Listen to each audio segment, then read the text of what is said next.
comes to going green, many people think of solar energy. Energy from the sun comes in at a wide range of wavelengths. Some of that energy we feel as heat. Some of it gives us the light that we can see by in the day. Some of it we don't detect at all, like the energy that converts to vitamin D in our skin. Sunshine makes plants grow and gives life to all of us on Earth. So that's the nature of the energy. It's abundant, consistent, and adaptable. Oh, and it's free. Did I mention it was free? Solar energy systems or technologies are ways that we humans harvest solar energy and put it to work. We have passive and active solar systems. Passive systems use natural forces like rising heat. Active systems are a little more complicated. They use maybe wires, pumps, relays, pipes, all that type of thing. They're usually professionally designed and installed. With active systems, we can harvest the heat of the sun and convert it into hot water or heated air. We can also harvest the visible spectrum and turn that energy into electricity. Solar electricity systems are called photovoltaic, photo referring to light, and voltaic the electric effect. Today we're visiting the home of James and Julia here in Saskatoon. They've recently installed a PV system on the roof of their garage. Let's go take a look.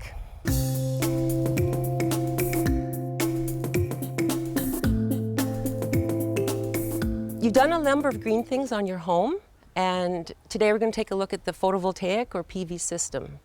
But before we do that, I think people might wonder what made you do it. Well, we've always cared about the environment and pollution and what our species has done to the planet in many respects.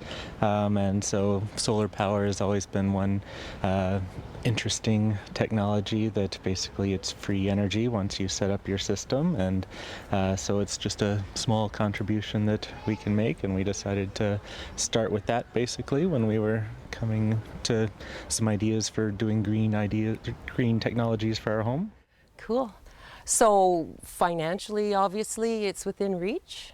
It is. The province had a reimbursement program, so they basically reimbursed us for about a third of the cost of the panels. So it is expensive and it's an upfront expense, but in the long run it will pay off. So we've got 14 individual panels and they're 240 watts each. So pretty much the system on average generates about half the power that we need. Really? So if we were able to fit more panels, we would love to, but you have to have sort of a south-facing roof and good sun exposure, so you can see one panel is sort of shaded. So throughout the day, even with the trees, you get a little bit of shading, but it still does a really nice job of producing power. Okay, so shall we take a look at where the power goes?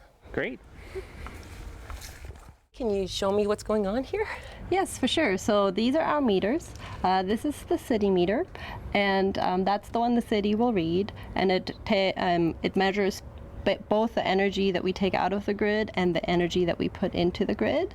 And there's this little flashing arrow here, which basically will show us what right now the system is doing. So if it points towards the solar panels, that means that we're putting energy into the grid. If it points towards the house, that means we're taking energy out of the grid. And then so right now we're putting energy into the grid because it's a lovely sunny day. Nice. And there's no furnace running. Wonderful. And then this is just a research meter, and it basically just measures how much the panels are producing or have produced since they've been installed almost 2 years ago. And this is a little drawing that just shows how the whole setup works. So you're putting power on the grid right now, and so do you get paid for this? Yes. Yes, we do. So that's every year we get paid in January, and so you can either have it go on your electrical bill, which is what we chose to do, or they can send you a check. Really?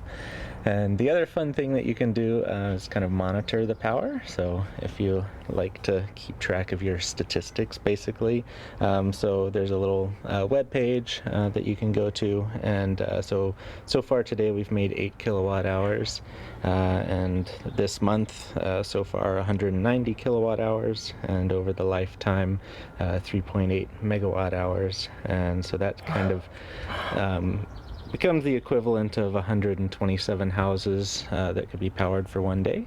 So that's kind of fun. Excellent. Or the carbon offset of that is the equivalent of 68 trees. That is really cool.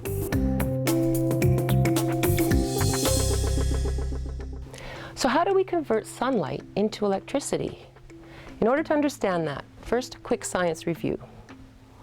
You may recall that everything in the environment is comprised of atoms. Every material, be it oxygen or carbon or gold, has a unique atomic structure and therefore displays unique properties. Oxygen, for example, is a very small molecule. It's light and invisible. Copper is a metal, like many metals, feels cool to the touch. And the reason for that is it's highly conductive and it takes energy off instantaneously. This blue material is silicon. And silicon's claim to fame is that it gets highly excitable. So you can't see it with your eye, but when sunlight strikes silicon, the electrons get very excited.